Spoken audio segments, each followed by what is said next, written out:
ನಮಸ್ಕಾರ ವೀಕ್ಷಕರೇ, ಬಳ್ಳಾರಿ ಬೆಳಗಾಯಿತು ಚಾನೆಲ್ಗೆ ಸ್ವಾಗತ. ಜಿಲ್ಲೆಯಲ್ಲಿ ಪ್ರತಿನಿತ್ಯ ನಡೆಯುವ ಎಲ್ಲ ಆಗುಹೋಗುಗಳನ್ನು ತಿಳಿದುಕೊಳ್ಳಲು ವೀಕ್ಷಿಸಿ ಬಳ್ಳಾರಿ ಬೆಳಗಾಯಿತು ಯೂಟ್ಯೂಬ್ ಚಾನೆಲ್.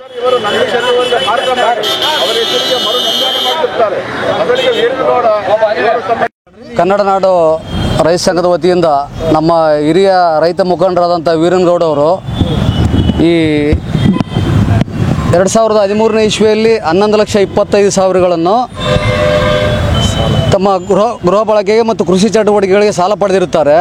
ಅವರು ಯಾರು ಮಾಡಿಸಿರ್ತಾರೆ ಅಂದರೆ, ಸಾಲ ನೀಡಿ ಶೋಭಾ ಮತ್ತು ಮೋಹನ್ ಎನ್ನುವರ ಹೆಸರಿಗೆ 2 ಎಕರೆ 65 ಸೆಂಟ್ಸು ಸರ್ವೆ ನಂಬರ್ 199A ಮತ್ತು ಬಾರ್ 1 ಮತ್ತು ವಿಸ್ತೀರ್ಣ 65 ಸೆಂಟ್ಸು ಎರಡು ಒಟ್ಟುಗೂಡಿ 2 ಎಕರೆ 65 ಸೆಂಟ್ಸನ್ನು ಅವ್ರ ಹೆಸರಿಗೆ ವಿಕ್ರಯ ಕರಾರು ಪತ್ರ ಮಾಡಿಸಿಕೊಟ್ಟಿರ್ತಾರೆ.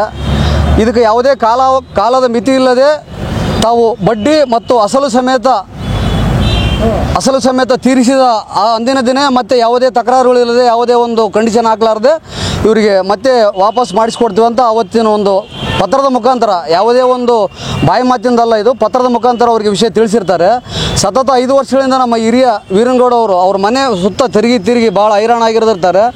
ಆದರೂ ಅವರು ಯಾವುದೋ ಒಂದು ಸುಳ್ಳು ನೆಪ ಹೇಳಿ ಪಾರ್ಟಿ ಚೇಂಜ್ ಮಾಡಿ ಈಗ ಒಬ್ಬರಾಗತ್ತಡ ವೀರನಗೌಡ ಈ ವೀರನಗೌಡರಿಂದ ಶೋಭಾ ಅವರು ಅದಾದಮೇಲೆ ಹಳ್ಳಿ ಕರ್ಬಸಪ್ಪ, ಮತ್ತೆ ಇವರು ಈ ಸರ್ಕಾರದ ಉದ್ಯೋಗದಲ್ಲಿ ಇರೋದ್ರಿಂದ ಈ ನಂದೀಶ್ ಅವರಿಗೆ ಮತ್ತೆ ಅವರು ಒಬ್ಬರಿಂದ ಒಬ್ಬರಿಗೆ ಮತ್ತೆ ರಿಜಿಸ್ಟರ್ ಮಾಡಿಸಿ ಪ್ರತಿ ದಿವಸ ತಿರುಗಿಸಿ ಇವರಿಗೆ ಮಾನಸಿಕ ಚಿತ್ರಹಿಂಸೆ ಮತ್ತು ಭಯದ ವಾತಾವರಣ ನಿರ್ಮಾಣ ಮಾಡಿರ್ತಾರೆ. ನಮ್ಮ ಕನ್ನಡ ನಾಡು ರೈತ ಸಂಘದ ವತಿಯಿಂದ ಇವರಿಗೆ ನ್ಯಾಯ ಒದಗಿಸಬೇಕಂತೇಳಿ ಈಗ ನಮ್ಮ ಜಿಲ್ಲಾಧಿಕಾರಿಗಳಿಗೆ ಮನವಿ ಪತ್ರ ಸಲ್ಲಿಸಕ್ಕೆ ಬಂದಿದ್ದೀವಿ. ಬಳ್ಳಾರಿಯ ನಿರಂತರ ಸುದ್ದಿಗಾಗಿ ಬಳ್ಳಾರಿ ಬೆಳಗಾಯಿತು ಚಾನೆಲ್ನ ಸಬ್ಸ್ಕ್ರೈಬ್ ಮಾಡಿ ಹಾಗೂ ಬೆಲ್ ಐಕಾನ್ ಒತ್ತಿ.